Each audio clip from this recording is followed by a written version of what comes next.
Ladies and gentlemen, welcome to the 3-0 Take, where we talk all things Major League Baseball. Here's Kyle Corwin and Nate Reyes. It all starts right now. Ooh, welcome back to the 3-0 Take, presented by Chinook Seedery. This is episode 548. I'll be your host, Kyle Corwin. I'm here with my co-host, Nate Reyes.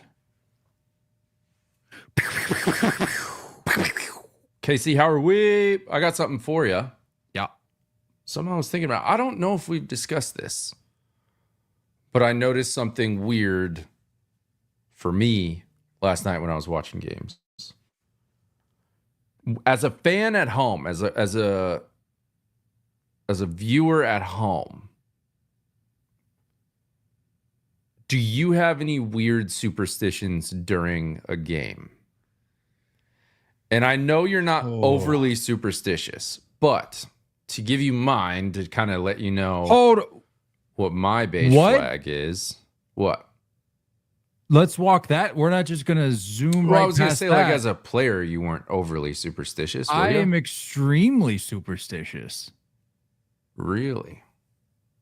It has been a minute. And as a fan? We literally just talked about this. It's been a minute since we've been on the same field together. You must not remember. Very superstitious. As a fan, I mean, understandably a little less so, but yeah.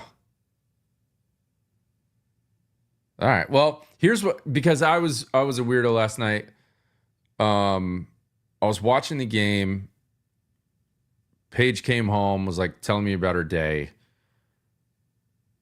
So obviously like turned the volume down, right? Good. Yeah. And then the Yankees started doing, like, putting something together. So I turned the volume up. And then they started to struggle again. So I turned the volume back down. Yeah. So, yeah. Because that was obviously the reason. Because I started to glue in. I started to lock in and have volume on. So I turned the volume down and walked away. So, as you should have. My question to you is, do you have any weird superstitions at home as a viewer? That's something I would do. Yeah, the volume thing, like if I become aware, if it's something happening subconsciously like that and I'm not aware of it, then I'm presumably not going to do it. But if I'm like, whoa, if that glass wall shatters and I'm like, whoa, I'm very clearly controlling the outcome of the game here. Let's dial it in. Right. Do our part. Do my part. Right. I would do that. That's all we can do, you know? Yeah. On a scale of like 1 to 10, how superstitious am I as a fan watching the game? I mean, probably like a 6, 8. Like I'm not going to, I'm trying to be realistic here. What's like some stuff? What weird stuff you got? Is it all situational? Like it's not hard for me. I only have maybe 2 or 3 articles of clothing that are red, but I don't wear red on days that the Yankees play. Even undies. We've talked about this. Yep. Yeah. Even the chonies. I ain't wearing red chonies on game days. Yeah. That's fair. Yeah. Yeah, I mean, I can't wear any sort of other team's merch while I'm watching. Yep. Correct. I mean, not that I have like this massive collection, but things I've just like picked up at different ballparks and stuff. Like I can't do it.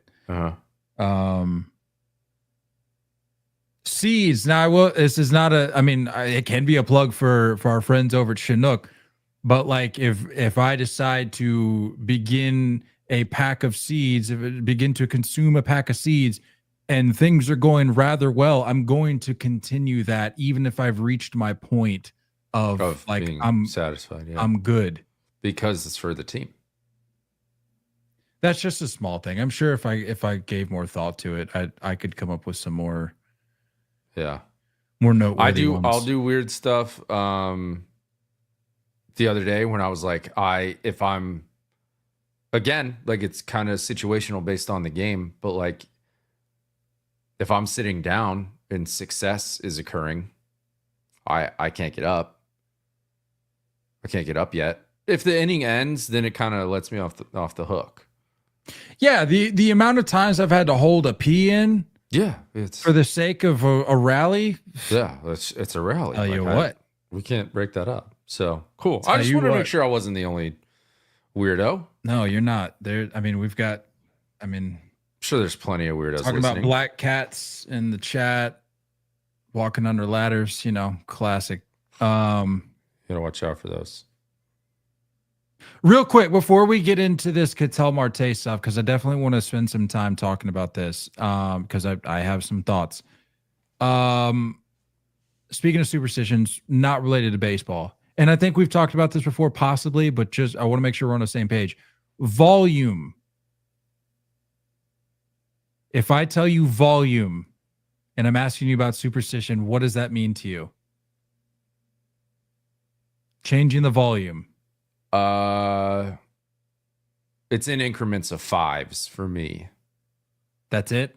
That's it. That's tough. Okay. So it's like 10, 15, 20, 25. Yeah, I mean I am too, but I'm also it's gotta be evens. Evens for sure. Evens can't be like on sure. a 19. No. Yeah. No. I would drive the car off the that'll piss my wife off pretty good. Yep. Yeah. Anyway, okay. Glad we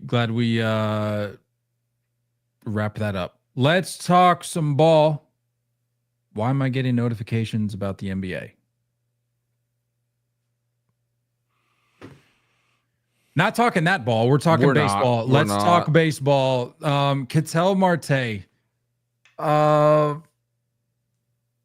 many times? How many times?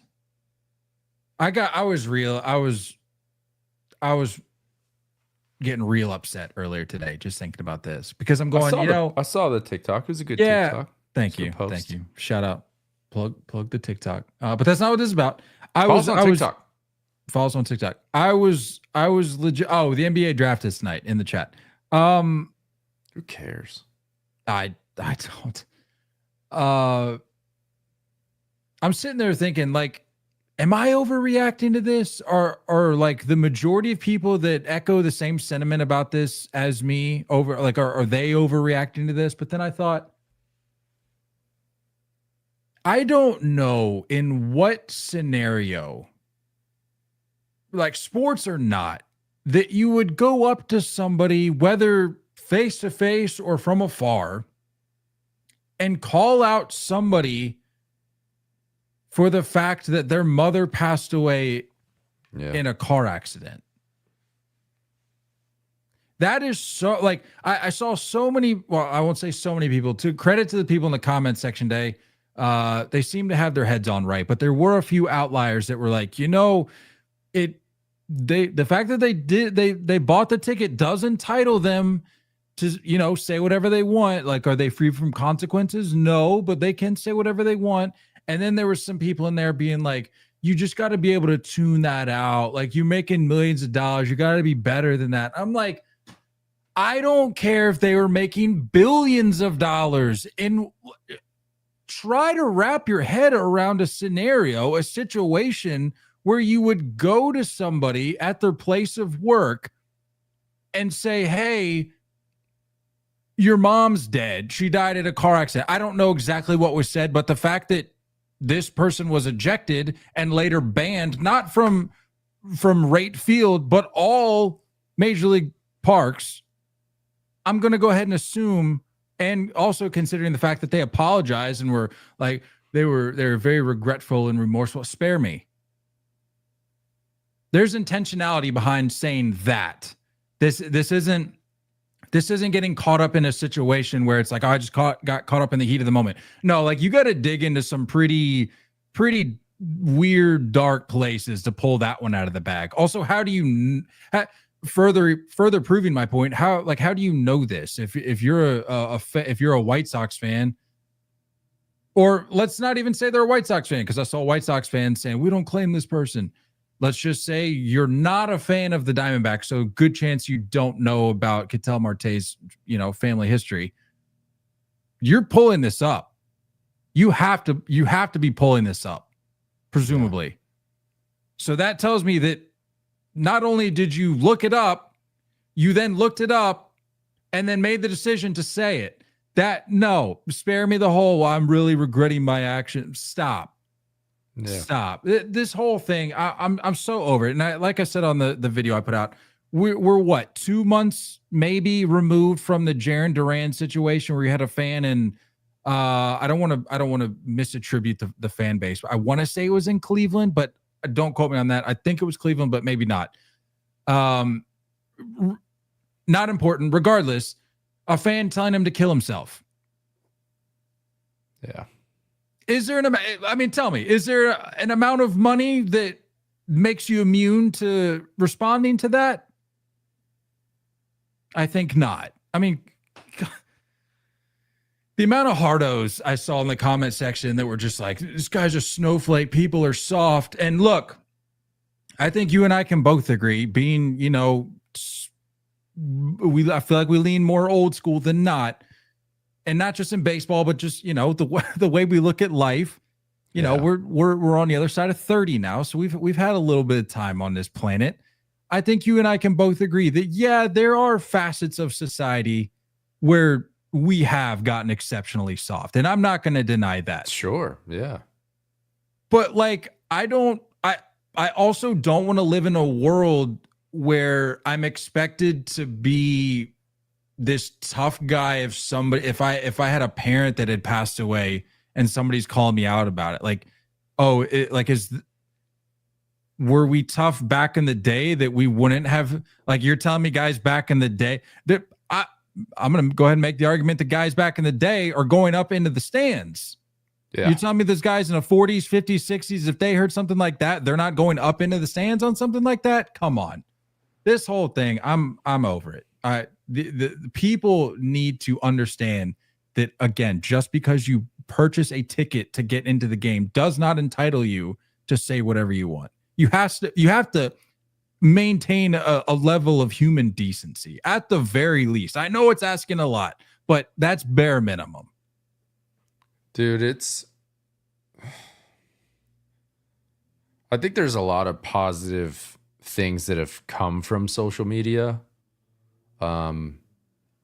It's likely that you and I aren't doing this right now without social media.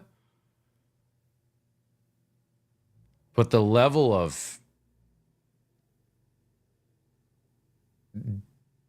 desensitizing that's happened. The lack of accountability for what you say. It's really, really altered our culture in that way, especially morally.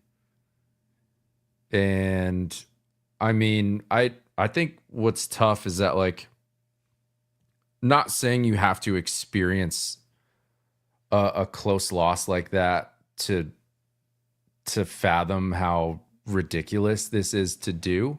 Correct. But if you have suffered a difficult loss like that, it's hard to wrap your mind around any part of this being a joke, any part of this being morally acceptable. It's crazy, man. And for baseball players, specifically around this scenario, I don't know, for me, my mom is the reason baseball is so important to me. My mom didn't miss a single practice or game my entire childhood. And I know Mama Corwin was the same way. It's just I can't imagine hearing that. I can't imagine losing my mom. And I can't imagine being in my workplace. And I can speak firsthand that after a difficult loss, going back to work is a very welcome distraction. And especially doing this, beautiful game professionally, you got to imagine that is the ultimate escape. And that is the ultimate. I mean, how many players do we hear about going and performing after a loss of a family member and being glad to just be back out there and going back to work, or dedicating that performance to whoever you just lost. It's pretty sick, man. Like it's really, really sad for this to even be a story. And like the fact that you had Torey Lovello crying after the game and hugging his guy, like he's like, you're seeing a dude, like a grown man on the field crying. Like it's not about money. It's not about the profession. It's not about what you have the right to do. It's just like, stop and think for a sec, man. Like, why would you ever say that to someone? I had people in the, not to cut you off, but it made me think about reading a comment or two in the on the post under the post today, and there was people saying that like, I've lost both of my parents, and Ketel Marte is a better person than I am, because had I heard that, there's no telling what would have happened. And you know, I can't, I'm not going to fault that response at all, because I'm like,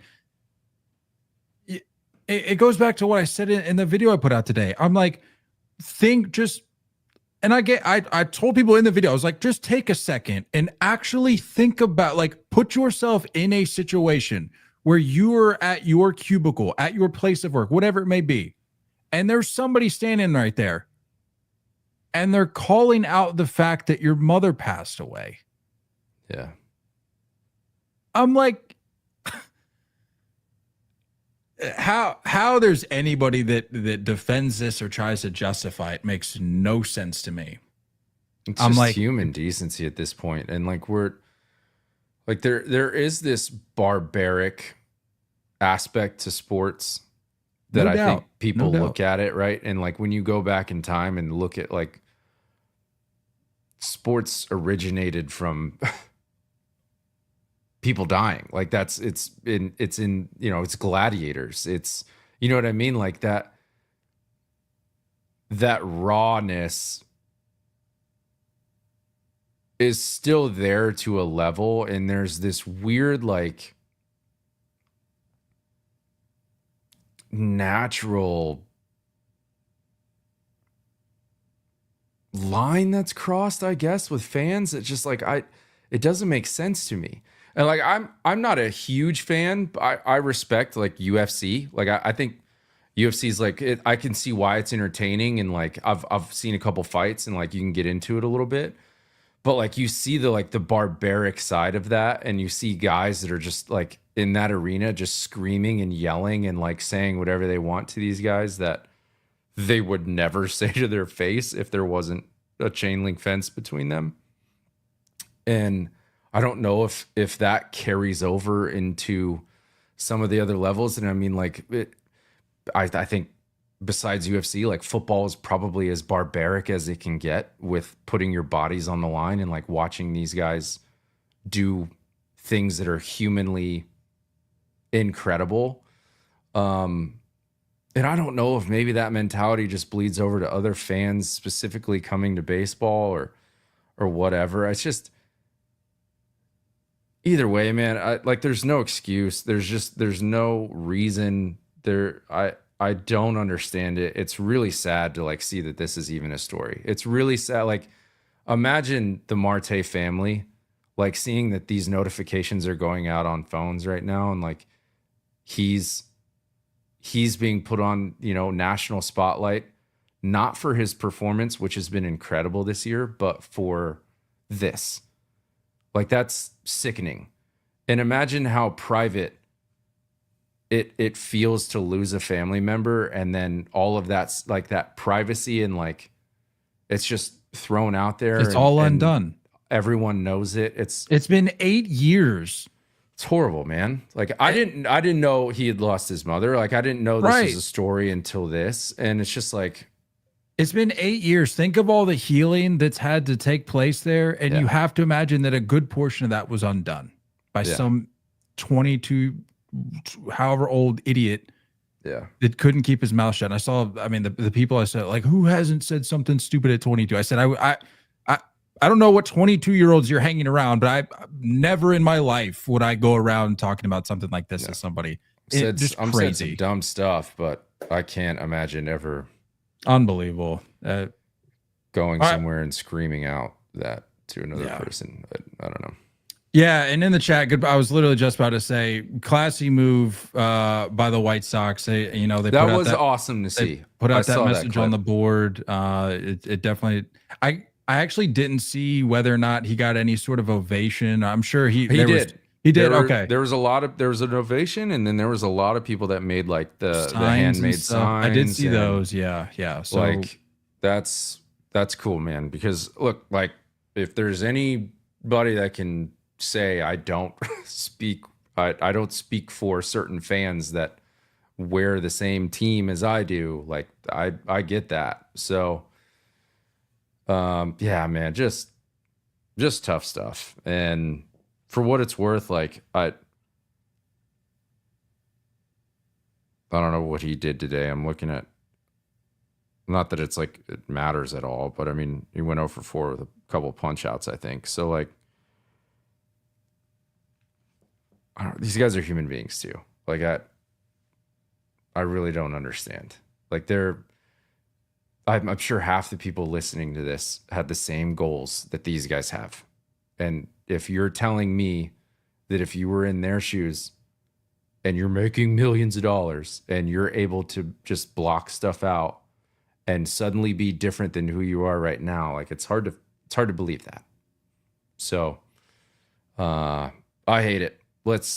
I never want to talk about that again, for sure. I hope that that's a non-story, and I hope, prayer. Like honestly, like prayers to the Marte family, because that's not cool. Tough. That's tough. Yeah, I mean, if there's, I mean, not to like put down other sports in this regard because it's important across the board, but I feel like it's hard to find like a fraternity when it comes to things like that, like you do in baseball, like. Those guys, because you're around each other all day, every day, longer than any other sport for a given season. Like they're gonna wrap their arms around this guy, and I fully trust that the D-backs are gonna pick him up, as best they can. So do they come home soon? I'm sure, like at least if it was me tomorrow, Marlins. Yeah. Or Friday.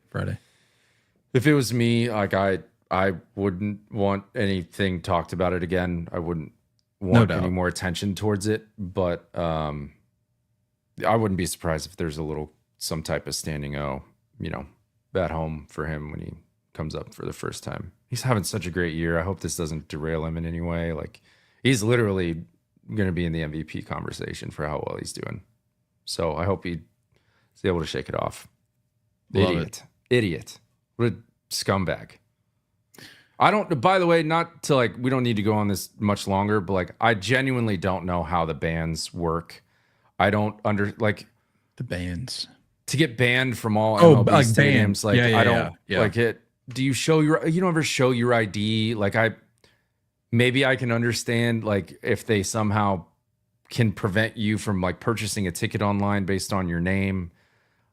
But like overall, there's no, like Spencer said in the chat, like there's not really a way to enforce it. If someone slides you a ticket, if you print out a ticket, you walk, like there's no name attached to any of that. So as nice as it is for MLB to do that, and I hope that there's some other type of retribution in some way, but like it feels insufficient because there's no way to enforce it. Time will tell. Time will also tell just how deep of a run these Tigers can go on. Because I tell you what, with every day that passes, they're becoming more real. Tigers first team to 50 wins, notching their 50th win yesterday, Tuesday. Today's Wednesday. Tuesday, ain't it? They took down my Sacramento A's. crazy time to pause. Yeah, sorry. Yeah, that was a realization like halfway through. Yep. What? Yeah. Yeah. No, there's no clearing that air. Yeah, Sacramento A's. Well, if they stayed in Oakland, we wouldn't have run into that issue, would we? Sure. Sure. Nate, let me ask you this. Sure. First team to, somebody correct me if I'm wrong. First team to 30 wins, first team to 40 wins, first team to 50 wins. At what point does the narrative, if it's not there already, at what point does the narrative surrounding the Detroit Tigers begin to evolve as one that takes them as seriously as they're playing and are deserving? Because I feel like in my own head, and I'm sure in the minds of other baseball fans around the league that aren't Tigers fans, they're looking at this and going, isn't this the same Tigers that was that were the joke or a joke in the league for years upon years? I mean, because you got to remember that, to like shake that stigma off. Right, the sample size is small, but in what they've done, like I think I read today that they didn't reach this threshold until late July last year, and they're the first team to 50, and it's yesterday, June 24th. So, at what point does the narrative shift on the Detroit Tigers? Because I understand what everybody's saying about the Dodgers being the best team in baseball still, and they're just behind them. So I'm not sitting here saying just because they're the first to 50 means they're the best team in baseball. But like and I've said it on here before, very recently even, they're doing it on both sides of the baseball. They're top 6 in both team ERA and team OPS. Yeah. There aren't many holes with this Detroit Tigers team. So I don't know. I'm just wondering like when the respect is going to be more mainstream than it is, because I feel like it's the Tigers still have this vibe of like, ooh, this is like a sleeper, like this is a sleeper World Series pick kind of team. But I'm like, who else is proving that they're worthy of the spot that the Tigers currently hold as the best team in the American League in baseball? Sure. Specifically the American League, but I just don't know. It's not the Yankees. Yeah. I mean, I don't know if it's like, if it's to blame like the rest of the AL. I don't know if we need to like, I mean, their division isn't very good. Like I'm not trying to say that it's all like associated to that. I think Tarek Skubal is incredible when he's on the mound. It's hard to say he's not the best pitcher in baseball right now. But I don't know if there's maybe just like this lack of like stardom. And who cares, right? Like they're obviously a very complete team, and like they don't care if they have a superstar or not. But I think we're so infatuated with like numbers. We're just so into individual numbers, whether it be, sprint speed or exit velocity or pitching velocity or home run totals. Like we're getting so like wrapped up in numbers that are just sexy. And when you look at the Tigers, like there isn't necessarily like a super sexy guy on that team that puts up like a super sexy stat. You know what I mean? I think they're a great team. I think they're must-watch baseball right now. But maybe we don't have the attention span for it. Like, you know what I mean? Like, I don't know what it is. I agree with you. They feel like an underdog still, even though they're the best team in baseball right now. Like, it's very odd to me. I'm excited to see them add. I'm excited to see them bolster up when it comes to the deadline. I don't know them well enough to say what they need. I'm going to go ahead and just kind of say, based on like Jack Flaherty not being as good as he has been, maybe they add to the starting pitching. I don't know, man. It's weird. Maybe it's just because the AL sucks. Let's be honest. The AL sucks. The AL Central, not great. They're running away with the division, and it's a 9.5 game lead right now. Cleveland is a game over 500. It's not very interesting. Royals 3 games under. Twins 1-9 in their last 10. Didn't I say on here? Wasn't it the Twins like a few weeks back? Yeah, it was. I think they had a winning streak, didn't they? Like a long winning streak. Yeah, and I was like, it's like 8 or 10 games. Enjoy this while you can, Twins fans. See ya. Twins are who we thought they were. That's right. The winning streak doesn't matter. It don't. The losing streak, that's what matters. It do. That's when you know you've got the team that you think you have, and they are the team that we thought they were. Yeah, good on the Tigers.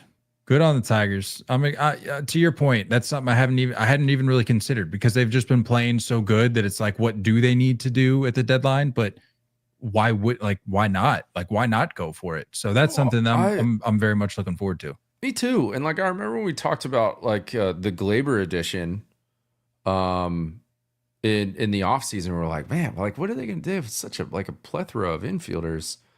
You don't really know what's going to be what. Like Spencer Torkelson got off to such a great start at the beginning of the year, and he kind of like has come back down to earth. I know Riley Green is like deserves to probably be a household name by the end of this year.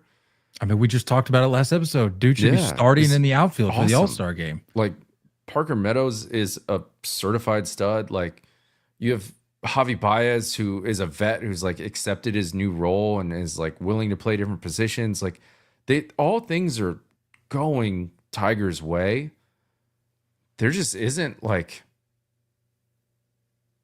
I don't know what it is. There's just not something that's like, I need to throw a Tigers game on. You know what I mean? And if Scooble isn't throwing, I'm just like, I don't know. Like, I don't know what it is about them. They're just, and maybe that's a good thing. Maybe I wouldn't care. You know what I'm saying? Like, if I'm on the Tigers, I'm like, whatever. If you don't watch, I don't care. I don't care. We're good. We're going to keep throwing out dubs. I got to fact check you though real quick, because I don't want to hear it in the DMs. Be like, oh, what is he talking about? Parker Meadows, off the field, I'm sure certified G, but his Austin Meadows. Is that who I'm? There's two Meadows. Which one? You said do I have the right one? Parker Meadows. No. What I was gonna say is though, this year though, his short stint that he's had thus far this season, he's only played 18 games. He's only hitting a $177 with a couple jacks. I think he's a stud. I think he's gonna be fine. Just slow start. Yeah. Yeah. I think he's gonna be really good. Just wanted to clear the air there because I didn't want to deal with that in the comments. No, that's in fair. The messages. I mean, that's fine. I don't need to like look up stats now. I think he's good. I think that's a good core. I like that Torque has like started to figure it out. Good for Glaber on getting back to, I think learning his role a little bit and just kind of accepting like the type of player he is. It just, I don't know what it was of like him being in a Yankee uniform. Maybe it's the stadium. Maybe he's just like, this is the player I need to be. And he overswung so often, struck out a ton, but now I'm pretty sure he's leading the team in on base percentage. And it's like, he's figured out who he is. Look, we knew that when AJ Hinch was brought on, that he was going to bring in some winning culture. And like, say what you will about everything with the scandal, like he's a good manager and he knows what he's doing. I don't know if I expected it to be this quick, man. And I didn't know if I expected it to be best in baseball at any point. And it is. They just win. They have a deep roster. And for people saying like there's still time, We're literally officially at the halfway point. Like we have concluded 81 games. Tigers, best in baseball. It's crazy. It's crazy. But that's reality. And they're good. There very well could be a lull. There's always a lull. There's always a little bit of a skid. That's baseball. And but like we talk that's about what this is. That's why they loaded up on wins. And that's what when that inevitable lull comes, they're gonna be fine. Because stock their up on division wins. Is done. I'm just gonna say it. It's done. This division's done. Yeah. I mean, I'm watching the Royals game right now, and it doesn't move the needle for me whatsoever, which is sad because that was I think we just talked about this last episode. That was the team I went with out of the Central. You went Guards. I went Guards. I think I went Royals. The Royals don't move the needle for me whatsoever. I know I say this a lot. I'm not trying to like beat a dead horse here, but like there are teams who everyone thought was going to be in the hunt, and they may be able to turn it around, but like when the deadline comes, you're going to have some massive names that are available. If teams that should sell do sell, there's some massive names that are going to be out there. Teams that should sell but weren't expected to sell at the start of the season is what you're saying. Yeah, exactly. Yeah. Like no, I'm with expected you. to be in the hunt, like have this roster configuration where like if you look at it right now, you're like, that's probably a good team. But then you look at their record and you're like, well, you should probably get rid of some guys. I mean, I think Pasquantino could be an impact bat somewhere. An impact lefty first baseman is needed. I've predicted he's going to be a Red Sox for a while now. I'm kind of dying on that hill. But like you look at the Royals, you look at the Guardians and their bullpen. Like if they don't start figuring it out, and I know it seems to me like all of these teams are probably going to fight for that wild card spot because there's so many just mid teams in the AL. But like the Guardians have pieces they can move. The Twins have like, is Byron Buxton going to go put on a new uniform and make a playoff run with somebody? Like you have names that are really, really impactful in the AL that are on very underperforming teams right now. And I'm excited to see if those guys end up getting moved and where they get moved to. And like I said, I don't know what necessarily the Tigers need, but I'm excited to see what they do to bolster up and bring this thing home. It's good to see. It's good to see.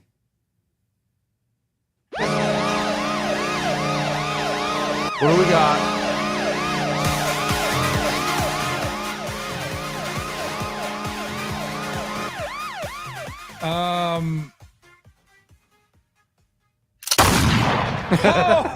Oh no, that was just for fun. Sorry. I mean, I got to keep you all on your toes. No, that was a tip of the cap to Jacob deGrom. I saw that he was just pulled, had a no-hitter through 7. I didn't catch the final line. I think was he in the 8th? Well, I guess they started the 8th with a hit, but was perfect through 6. I think had a no-hitter through 7. Just wanted to get that on the radar. Speaking of names that could be moved. Yeah, no. Wow. 7. And he was at 89 pitches. So he was. Was it a hit that led off the 8th? It was a hit. He did have 2 walks, by the way, so he wasn't perfect, but he did have a no-hitter. Well, it was perfect through 6, I think, and then had a no-hitter through 7. 7 punchies, too. Anyway. Freaking Orioles. Pack it in. Speaking about a team that needs to pack it in, the Pittsburgh Pirates benched Oneil Cruz on Tuesday. No disrespect to the Pirates. No disrespect. I think you guys are great, but they benched Oneil Cruz. No, you're great. No. For real. You guys are great. Love you guys. Much love. Did you see the clip? Did you see why? Did you watch it? Yeah. And look, Tough look. It's a terrible look. But look, people are going to look at this and go, "Oh, going to be negative again." You know what? I'm going to choose to take the positive route here with the Oneil Cruz benching. That's good because I'm going to go negative. Okay, you go ahead first. Which, by the way, I watched the game today. For another, we got to talk. We got to talk this matchup on the mound from today. But I did see that he was in the game, so they must have ironed it out, because I think Don Kelly, their manager, said that they were going to talk about it after the game. So it seems like they got things ironed out. But so he did play. But anyway, go ahead. I'm sure Josh is in the chat. So if you want to hop in and throw a take in, Josh. Shout out Bridge to Booktober podcast. Shout out give Josh. them a little love. I like Don Kelly. I see he's already gotten tossed a few times. Seems to me like he's kind of coming in and just finding his voice. I'm sure his first time manager. But like I like this. My negative stuff, I'm going to be honest with you. I think he's better, but I'm starting to get like Yasiel Puig vibes from Oneil Cruz. Well, that was and it's this like take. It's like this lack of attention, lack of effort that shows up occasionally, and then there's just full on electricity when he's going. You know what I mean? Like just flips a switch out of nowhere. Right. Sure. And I mean, the number of errors he's had in center field, the number of balls that I've seen him just like, it's a single and it's a 15 hopper to him and it sneaks under the glove and goes to the wall. Like that's happened a handful of times this year. That's a lack of attention. That's a lack of effort. And I think this is one of the only ways you can get through to a guy like this. Like, look, you have all the talent in the world. You are one of the most athletic players to step on this field. Let's face it. But like, dude, I don't understand it's just what is not clicking for you to just tap it in. You know what I mean? And it's tough. I can imagine it being very, very tough to put on that uniform every day and get out there and just give 110% and be locked in for every pitch for a team that's brutal, right? For a team that's just absolutely brutal to be on the field for right now. I get that. But you're very clearly the franchise guy. You're very clearly the glue. Everyone's looking at you to be the example. And you're a superstar. And let's face it, you're the only reason any Pirates highlights are being put on TV. Outside of Skenes. Yeah. Okay. There we go. Yeah. Offensively. When it comes to swinging a baseball bat. Yeah. No doubt. For sure. No disrespect to anyone else on that. Although, hold on. Skenes hit in college, and if I'm not mistaken, was actually drop bombs. Good. So drop bombs. Yeah. Maybe a missed opportunity there. Anyway. Definitely. Okay. Is that a crazy take though? Like it? No, it's reasonable. I don't see your correlation. To your point about the Pirates looking at him to be like, oh, what did you say? I don't want to put words in your mouth. You said to look to him to be a leader or something. I wouldn't say leader, but I would say like the example, like the example. That's the guy. Like it's the franchise piece. It's we're going to build around you kind of guy.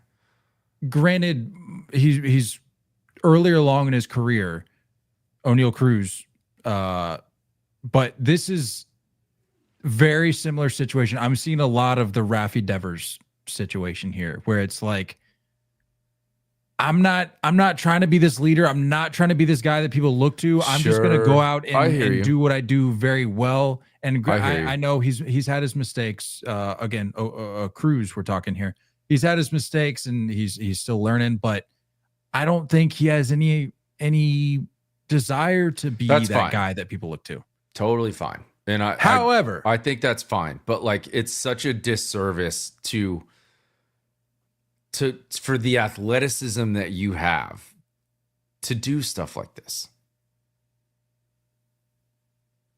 I would kill to know what it's like to fly down the baseline like that and put in a hard 90 and like it. You can beat out 95% of the potential double plays you hit into, And this is like a very you just coasting in first gear kind of thing. Like I respect the benching. I respect Don Kelly. It needed to be done. I hope there was a little chat with Kutch. Let's not take this game or your athleticism for granted, and let's not do this anymore.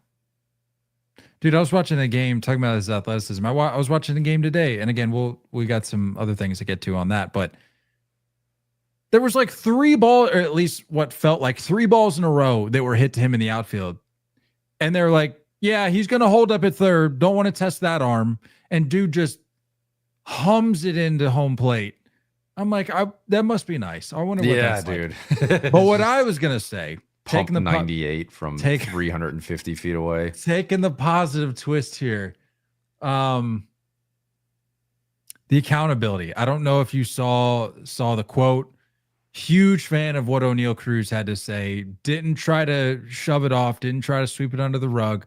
He said, Cruz admitted he lost track of the outs in the inning, which led to him pulling up on the double play ball. He added through an interpreter that he agreed with Kelly's decision.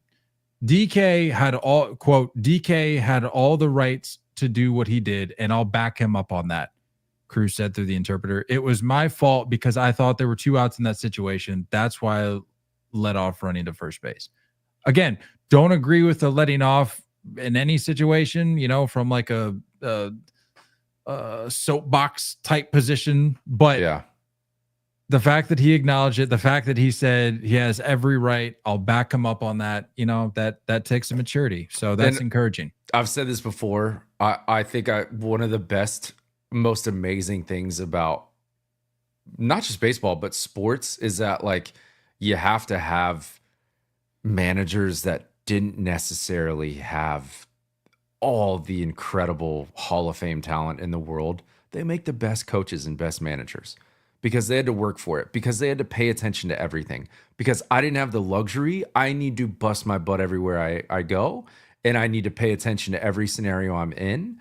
And I think they make the best coaches and managers. And Don Kelly obviously was one of those types of players, a journeyman that just kind of fought for time everywhere. Like, mad respect on the call, mad respect on the decision. I'm not saying Oneil Cruz is Yasiel Puig. I'm just telling you that there are times that I'm seeing the same type of vibes. Waste of athleticism when this isn't clicked on. Couldn't agree with you more. I agree. Speaking of being clicked on, Chase Burns was clicked on. Good night, bro. To start his major league career. My goodness. Tell me what you saw against the Yankees. Made his debut last night. Yesterday? Last night. Yeah. Against the Yankees. Tell me what you saw. I think he punched out the side twice. I think it was he had 7 5 punch outs through first 5 batters innings. he faced via strikeout. He had 7 punch outs through 4 innings. Let me see his final line, because he did have a little bit of a blip, but nothing too crazy. 5 innings, 6 hits, 3 earned runs, 8 Ks. Trust me, it was a lot better than that. Yeah. Bro just showed up and was like, I'm me. I'm full on. Here's my fastball. Here's my slider. Good luck. No fear against anybody. Attacked everybody, including Judge. Like, fastballs in, had command. Sliders glove side had command. Like, real deal. Real deal to the point where I was like, why didn't this guy break camp with them? Because all the tools are there. Absolute freak. They were talking about on the broadcast. I think he had a really good spring training. And I think Tito went to the front office and was like, yo, we're good to go on this. And the front office was like, no, not yet. And then I think he did, I don't know, maybe 10 or 11 starts down in the minor leagues, and obviously got called up now. But I know it's just one start, and I know it's a brutal team to watch in the Yankees right now, but super impressive stuff. And Hunter Green and Chase Burns 1-2 punch has a nice little ring to it. You know, whenever we get Hunter Green back, With Ellie on the other side of the ball, like. I saw an interesting note that I thought would be worth sharing. He's the 5th first-round selection from last year's draft to reach the majors this year, joining A's first baseman Nick Kurtz, Royals outfielder Jack Caglione, Angels second baseman Christian Moore, who I'll make note of a little later, Astros outfielder Cam Smith, and then Burns. So quite a nice little class there. Yeah, another absolutely jacked dad, by the way.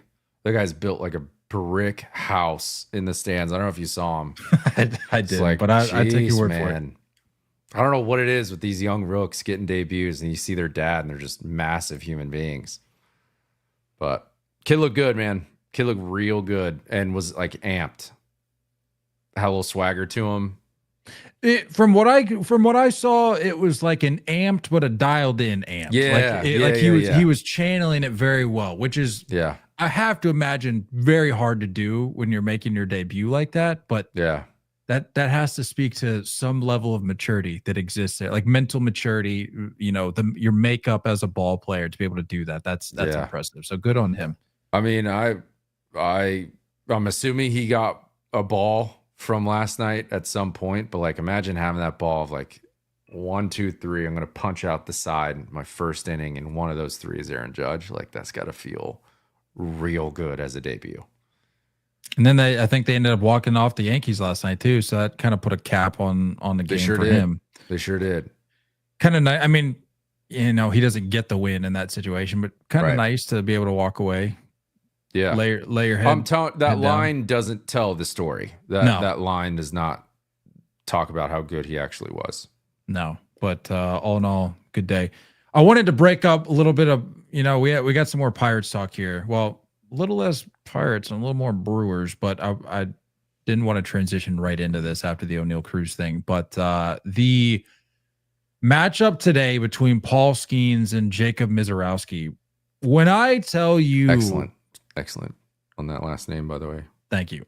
Well, I heard it like 1,000 times on the broadcast today. Sure. So when I tell you the shock that I experienced when I open up MLB.com today and I see a promo graphic featuring Paul Skenes and Jacob Misiorowski, I'm like, this kid's the real deal. If he's getting like front page treatment already, and I know he's had an impressive start, but I'm like, maybe I'm a little unaware of just how good this kid is going to be. You weren't familiar quite yet. I'm sorry, Jacob Misiorowski. I wasn't familiar with your game. Dude goes out today, toes the same rubber that Paul Skenes toes. Goes out, throws 5 innings of 2-hit ball, no runs, 8 Ks. His ERA is 1.13. Is that accurate? 1.13. That's what I'm seeing. He's allowed. He got the win today, correct? They ended up closing that game out. Yeah, I think he got credited with the win.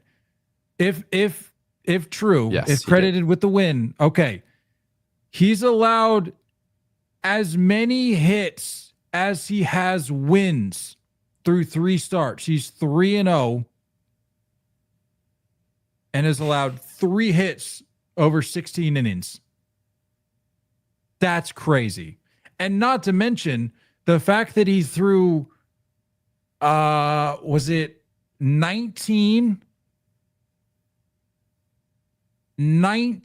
pitches today at 100-mile-an-hour plus to Skenes' 1, which this isn't like a tearing down Skenes. No, I feel you.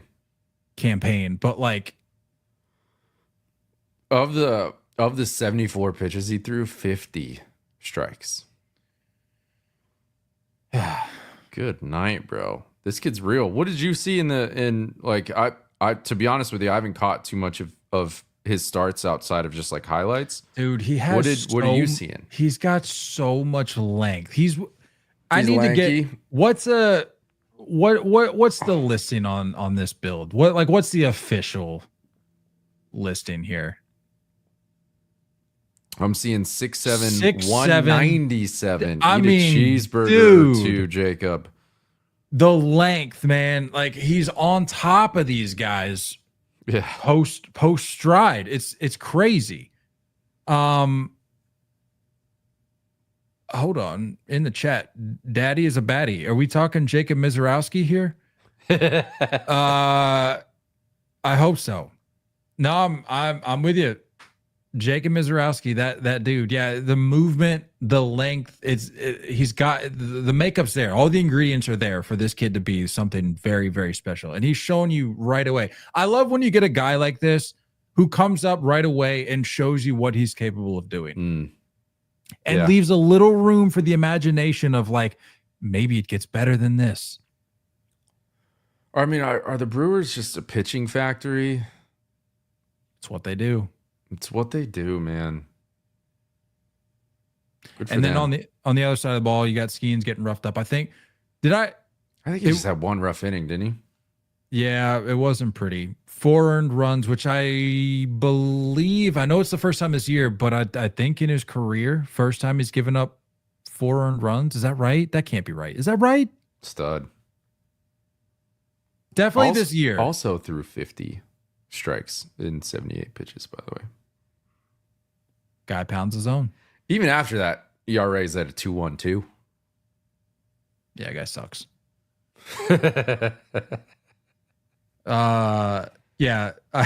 Okay, please tell me you're familiar with the Colin Cowherd meme where he's like, "Hey LeBron, we've got what's his name? Ben Simmons." Yeah. He's like, "We're good here. You can go." Yeah. And that like the worst age take of all time. Yeah. I saw a tweet today where it was like, "Hey Paul Skenes, we've got Jacob Misiorowski. We're good, bro. You can go." I'm like, I hope this doesn't evolve into some like anti-Skenes campaign, like just like Andy in Toy Story, just throwing Woody to the ground. Solid reference. Because you got Buzz. Like, I don't. Can we have 2 Buzz Lightyears? Can we have Paul Skenes and Jacob Misiorowski? We can. Just one doesn't have to be Woody. Yeah, they can both be Buzz. Based on the Misiorowski build, I would say he's Woody. But it doesn't line up with your reference, so I'll retract my statement. I was on top of it there. Sorry, you were rolling on something. I was rolling. Yeah. Okay, Nate. No disrespect. No disrespect, dude. You better buckle up. We're just now getting in the credit cannon. We've been rolling for like an hour, so buckle up because you got 1 million of them. Yeah, I do. I mean, of all the episodes to not have 1 million, like this would have been a great one to not have 1 million, but here we are. I've got 1 million. So buckle up. Leading us off here, it's none other, the man, the myth, the legend, the catcher for the Seattle Mariners. Cal Raleigh. Cal Raleigh on Monday. I don't think he hit. He didn't have one Tuesday, and I haven't. The game probably hasn't even started yet. If they're a 10:00 game. So Monday was the last homer he had, which was his 32nd, and it was on June 23rd. It has started. They're in the 5th. Oh, okay. Haven't heard anything yet on any home 0-0 ball game. So okay. Yep. I don't think, if that's the case, I don't think he's hit a home run. His career high in homers, I believe, was last year. Was it 34? Can you confirm? Yeah, keep going. He's 2 away from tying his career high. It's June. Career high 34 last year. 30 the year before that. 27 the year before that. Can we go ahead and just say he's the best catcher in baseball now? Yeah. Sorry, Real Muto. He is the BCIB now. But what everybody's talking about is how he's, attempting to keep pace with, he's not pacing what Bonds did back in 01.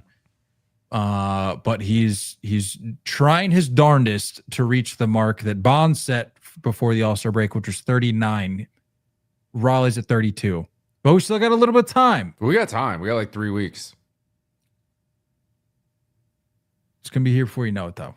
We're going to be in Atlanta. We're going to be in Atlanta. I'm pumped. Oh, boy. Oh, doggy. It's going to be good. But yeah, look, gotta show some love to Cal. We have been, no doubt. But just the fact that we're approaching the All-Star break and he's even in this conversation is impressive. What is it's the Johnny Bench record, I believe, that we're coming up on for. What was the Johnny Bench record? It was like most home runs. Let me do a little search here. Something with Johnny Bench. He just passed Johnny Bench for the most home runs by a catcher before the All-Star break. Cool. But that was 29. This was back like June. Oh, it was a while 20th. ago. Yeah, this was like almost a week ago. So he's cruising. He's gonna blow. Well, he already has blown past it, but he's gonna. That we're on Bond's watch now. We've moved on. Yeah, that mark for a catcher is going to be otherworldly. So good for Cal. What a complete freak, man. Just stay healthy. Just stay healthy. Next up, Ronald Acuña Jr. Over the last 15 days coming into Wednesday, he's hitting 489 with 4 homers, 8 ribbies, and a 1426 OPS. According to Brandon Gaudin on Twitter, Ronald Acuña Jr. has reached base multiple times in 14 straight games. Per Sport Radar, he is the 4th Braves player to ever do this, and the first since Deion Sanders in 1994. By the way, did you see his? Which you may have not. I didn't know Deion was in a club like that, bro. I didn't know Deion was like that, though. Did you see? Quite honestly, I'm surprised it didn't get a bigger deal wasn't made about this. I mean, not. I didn't need like overreaction, but I just don't feel like I saw it anywhere. I just happened to see it because I had the game on.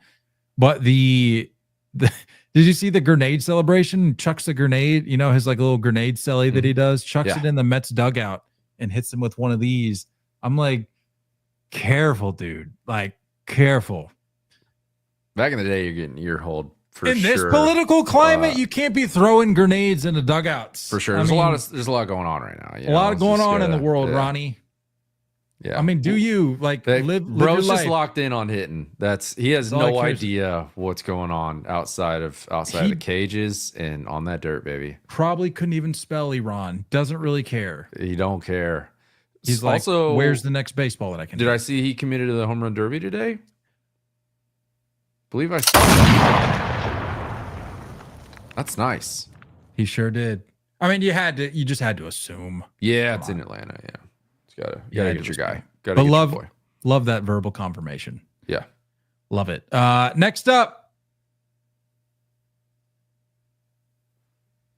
CJ Abrams over the last 15 days, call it 2 weeks, hitting 377, 3 homers, 6 ribbies, and a 1071 OPS. On the year, it's got an on base of 360, slugging 491, OPS of 851, and an OPS plus of 141. So having a nice little year. Don't try to flip me him. Oh, you already traded him. I was gonna say, don't try to flip me him in fantasy. I'm not interested. No, I regret it. I think I moved him a couple weeks ago. Clearly before. Actually, he wasn't even doing that bad when I moved him. Stud, man. Stud. I'm in on what the Nationals are doing, what they got going. I like it. I like him and James Wood.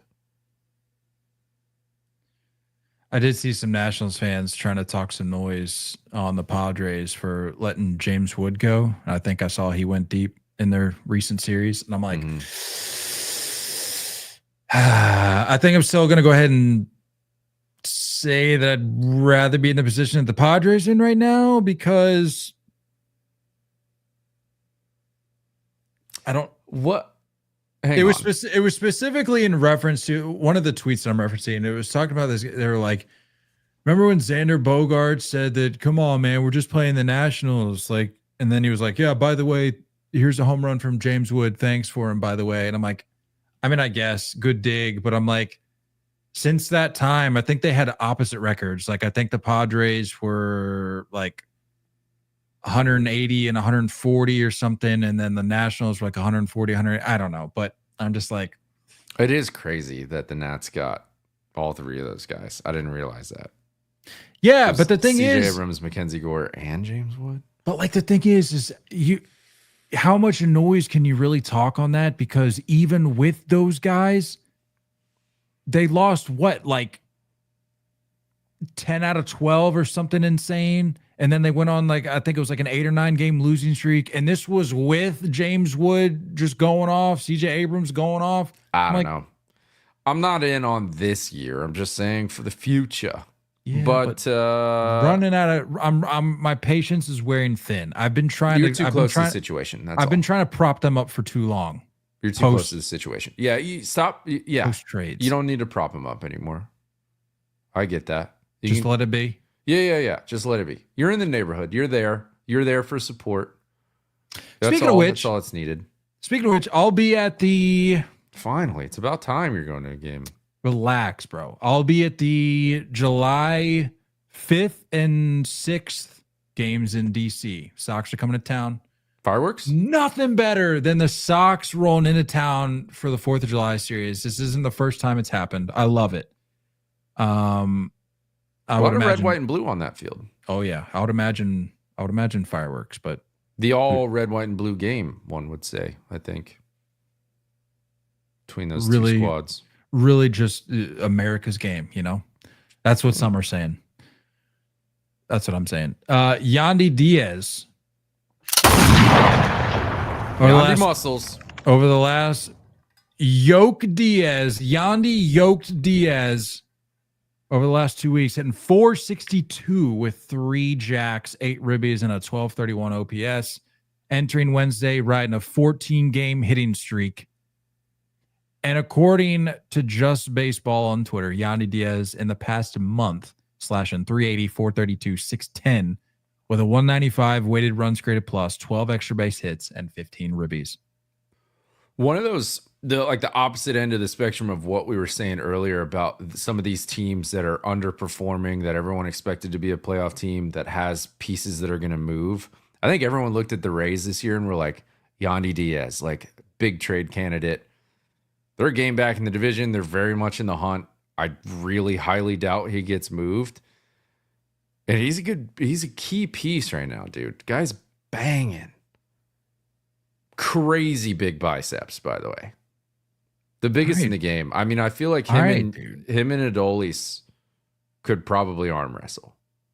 Why are we so fixated on Yandy Diaz's biceps? Just saying. You don't need to make it weird, guy. I mean, you went back to that well more than once. I was He's curious. on my fantasy team. I like building him up.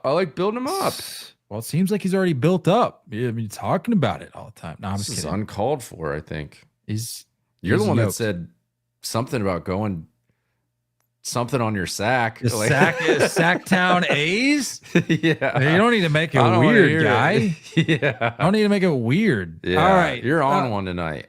Speaking of weird, guy that runs like a duck. Christian Yelich over the last week. A lot of back issues, guy. No, this is just like how he runs. It's just how he runs. Of his back. No, it's not it. Don't try to make me feel bad. No, okay? I agree. Brutal home run trot. Yeah, I don't like I can't stand bad home run trots. That's what I'm not saying like running generally. I was specifically referencing his home run trot because we've talked about it on here before. It's bad. That's a tough watch. But not this past week, my friend. He's hitting 520. Hello. 13 hits in a week. It's a good week. That's a good week.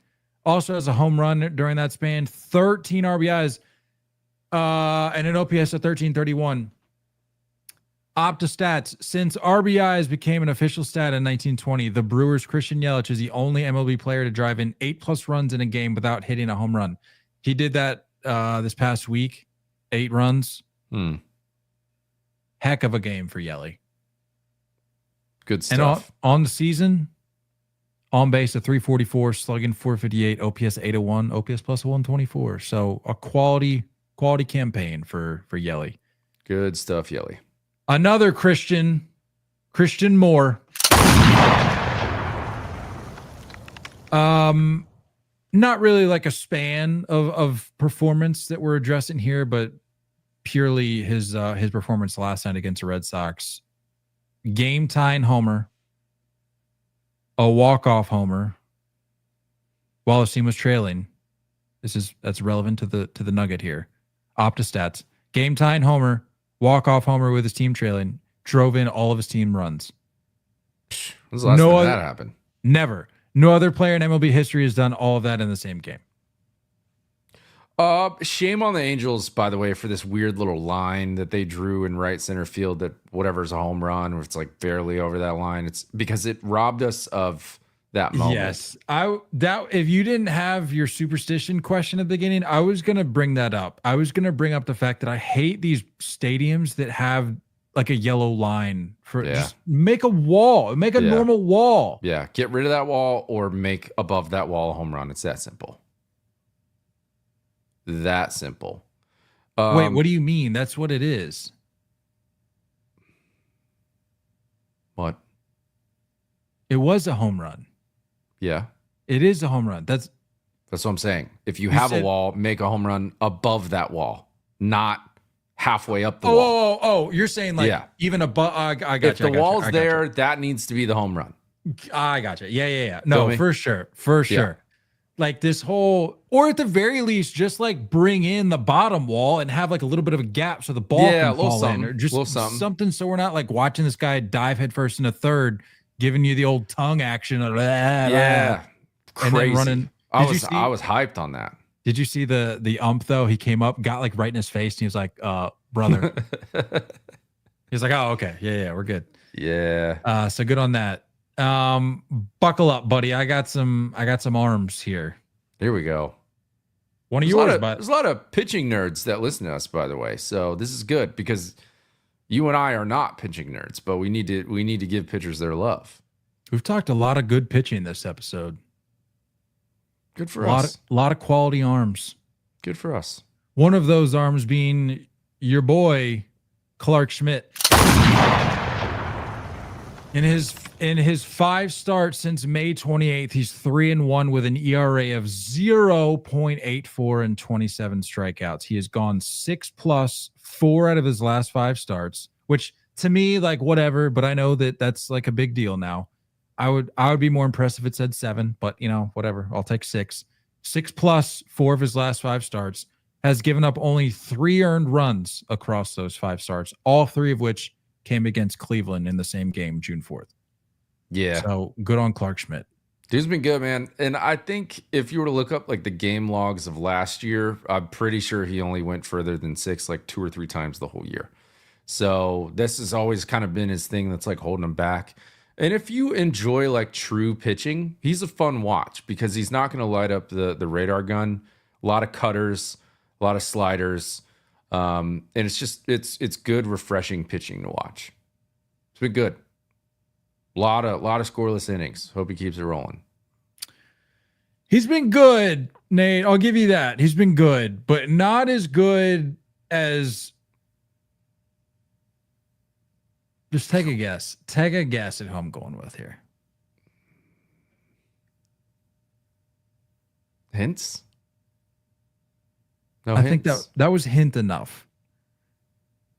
He's been good, but he hasn't been as good as. I don't know. Your boy, Clark Schmidt, has been good, but he hasn't been as good as. Who are you talking to? Who are you talking to? Look at who you're talking to. Where do you think I'm going with this? Probably Crochet. Garrett Crochet, 5-2 with an ERA of 2.12 and 91 strikeouts in 11 starts since April 29th. In his 17 starts this season, has only allowed more than 2 earned runs in a start twice. I'll tell you what, man. Two things. I think Aaron Boone's going to have a very difficult time trying to figure out who's going to start this all-star game between Crochet, Skubal, and Fried. And I think this is going to be one of the tighter Cy Young races we've seen in a while. If these 3 guys stay healthy and keep doing what they're doing, they're all elite. And I'm sorry if I'm forgetting anybody else in the AL, but like that's some good company, bro. These guys are doing it this year. According to Sarah Langs, 110 plus strikeouts and fewer than 30 runs allowed in the first 17 starts of the season in Red Sox history. Deese. What Deese? I didn't even say the punchline. I stopped listening. Okay. 110 strikeouts and fewer than 30 runs allowed in the first 17 starts of the season in Red Sox history. 2000, Pedro Martinez, 177 strikeouts and 22 runs allowed. And 2025, Garrett Crochet, 135 strikeouts, 28 runs allowed. Good on Croce. The guy that Nate could have traded for in fantasy, I gave him the chance, but he got cold feet. Ranger Suarez, 6-2 with an ERA of 1.17 and 53 strikeouts and 9 starts since May 10th. It was for another guy that got a credit cannon a few minutes ago, by the way. I mean, that's fine, but this guy is put up far more points. Ranger Suarez game log since May 10th. 7 innings, 0 earned runs. 7 innings, 3 earned runs. 6.2 innings, 0 earned runs. 6 innings, 0 runs. 6 innings, 1 earned run. 7 innings, 2 earned runs. 7 innings, 0 runs. 7 innings, 1 earned run. 7 2/3 innings, 1 earned run. Cool. Guys give you Good, 6, man. 7 innings, 1 to 2 runs just about every time he goes out. It's kind of hard to fathom how the Phillies aren't like mentioned enough as being one of the best teams in baseball with this pitching staff. Their staff is insane. And if Aaron Nola was like Just a fraction of what that contract deserves, they'd be unstoppable. Yeah, real quiet in Queens, I'll say. 1-9 in their last 10. Have what? We're in the middle of credit cannon, just like, let's quick ricochet to the Mets. Oh, no, this isn't ricochet. This is like precision airstrike. Direct hit. Cool. Precision airstrike. Whoa, bro. Easy. Okay. Shots fired. Actually, that's not a good one either. Okay, let's Oh boy, we're getting canceled. Yikes. No, but the Mets suck. Really is the takeaway here. The Mets suck. 1-9 in the last 10, just coughed up the East. And I know they'll probably get it back by the weekend. Who's to really say? But a lot of noise coming out of Queens there for some time, and now it's nothing but crickets. Anyway, who are we crediting? Ranger Suarez. Yep, that's all I got on Ranger Suarez. Old Ranger. Nate, it's time. For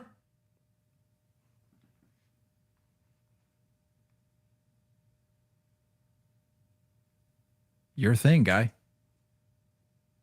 Yeah, off the rails is right. I mean, that's how these things go. Oh, and by the way, I'll try to mention at the end, but if in case I forget, the reason I'm okay going a little longer on this one is because there'll be no episode Sunday because we'll be out of town. whoops. Don't drag me into this. I'm you, here. Guy.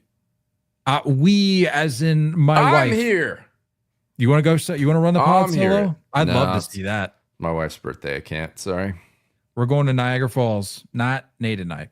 My wife and I are going to Niagara Falls. Be romantic though. That would be weird. Canada side, by the way. Is that what you said? Yeah. the lodging options were just far better on the other side. Do you have a passport? Yeah, I got a passport. We went to Panama for our honeymoon. That's right. Good call. Yeah. So anyway, that's why I'm okay with this being a little longer. Giving you a little bonus material here, I guess. Yeah. But speaking of bonus material, got a little something new. Really wanting to lean into the no disrespect bit. We hold the high regard. Yes, we hold the no disrespect bit. It's not really a bit, it's a real thing. We hold it with high regard. In high regard, with high regard. With high regard. Yes. With high regard. So we wanted to lean into a little bit more. Take headed of what I'm saying right here. Wanted to lean into it a little bit and dedicate a small segment. Stop. Wanted to dedicate a small. Sorry, I just saw that Jordan Walker has appendicitis. Been there, done that. He'll be fine. Yikes. That's so fun. I can't imagine. No, but we wanted to dedicate a little segment to it officially. Not to the appendicitis. Obviously not. We want to dedicate it to the no disrespect. So, Nate, why don't you go first? That's perfect because I'm going to bring up a sucker for the Mets. Who? Well, hold on. I didn't. That's on me. That's on me. I didn't even really explain what it is. Like, what is it here that we're doing? We're pointing out somebody who sucked. No disrespect. No disrespect. There you go. But you've been sucking. Now if you're listening or watching, you're up to speed now. So this is what we're doing. Simple, easy explanation. Good description. Francisco Alvarez.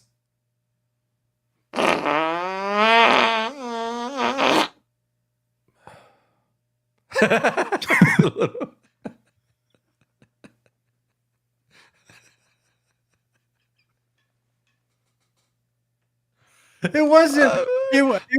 I forgot you were gonna do that, and I had like a face for it, like it came from me. Oh, it wasn't. Has it been that bad for Francisco Alvarez? Yeah, bro. I mean, the Mets do suck, so it makes sense. Look, I get it. He didn't get his spring in. He didn't start the season, but like, I don't know, man. After reading this article, it was like it's pretty rough. The headline says it's not statistical. Alvy's a really talented player. He got. That's tight, man. That's tight. That's a strained one. You're really pushing to get that out. He got to the big leagues at such a young age, performed at such a high level immediately that it's difficult to remember sometimes he's still young, says President of Baseball Ops David Stearns. He's at an age, good prospects, industry-leading prospects are still in Double-A. And he's been playing the big leagues for 2+ years. Yeah, because you're the one that said to do that. Like, I don't understand. Mets are always talking about who all of these guys are. It's just like, just wait. Here comes Brett Beatty. Just wait. Here comes Francisco Alvarez. Mark Vientos. Like, bro, no disrespect. But like, it's just not good. It's not good enough. Slashing 236, 319 for a 333 OPS. OPS? No, just kidding. On base. It doesn't say OPS in here. Let me I'll pull up the baseball reference. The OPS is currently at 652. Okay, I was 652. Say, that sounds like somewhat of a normal 333 slug, 319 on base. Still booty cheeks, man. And it's just like I don't get it. I don't get it. Like if you're gonna say that this is the guy moving forward, like why force him up too quickly? This is what you do. You ruin players by doing it. Just let them develop. So much success early, by the way. Like I think he's been okay. I think he's been all right. He had a 102 OPS plus last year, a 96 OPS plus the year before, 2022. Like he's been in the league a minute now. He's had how many plate appearances under his belt? 900 nearly plate appearances. Like, I'm not saying he can't recover. I'm just saying, no disrespect. You suck right now. I wish you could change. Well, maybe you can. I should have changed the title of the live stream because this just dawned on me. I realized that if somebody is hopping on, like if they just finish up their workday or whatever. And that's all they heard. No, if they finish up their Just workday and they hop on social and they see our live stream and it says the title is like fan banned for mocking Ketel Marte. Like, here's our reaction. And then the first thing they hit when they jump on the stream is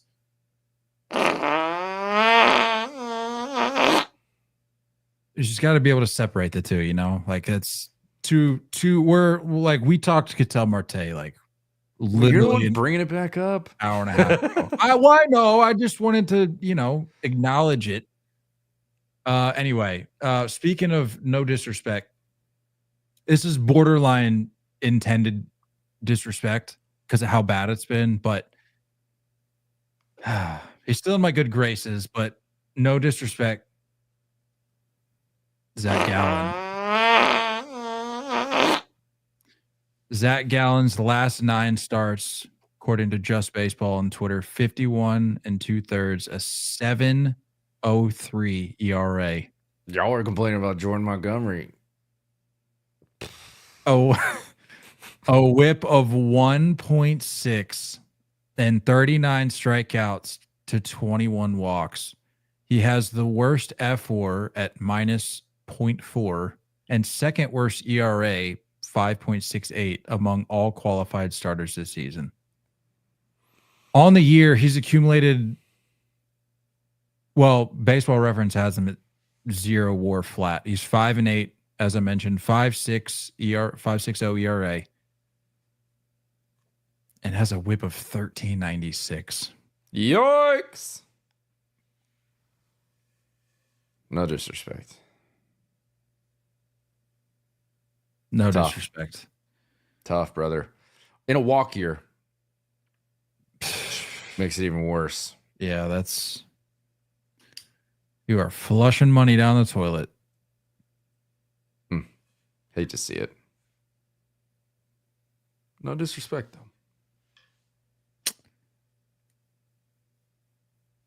Closing the book. You brought this to my attention. Chase Fields sounds as though they've taken a step in funding the repairs. So yeah, likely locking them in for a number of years moving forward, I would imagine. I think it said, pull it back up. Oh no, did I lose it? 2056. Yeah, 2056. Yeah. That's crazy. Like, who's realistically, who's looking that far down the road? Like, they could change their mind in 5 years. Come on. Yeah, I don't know.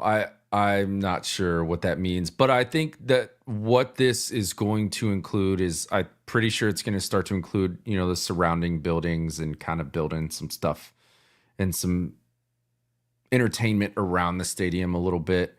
I'll be honest. You've been here. Downtown Phoenix is pretty much a dump. So like, I'm happy to see that there's no disrespect. No disrespect.